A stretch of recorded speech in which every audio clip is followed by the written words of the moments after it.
Hello everyone. In this video, we will learn how to convert NumPy arrays to a list. We can convert the NumPy array to the list by toList method. In first step we import required module. Then we create an array.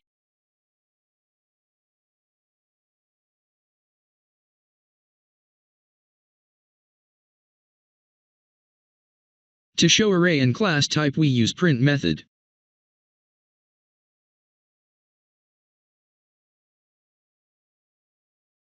We use toList method to convert the array. Finally, we display list in class type.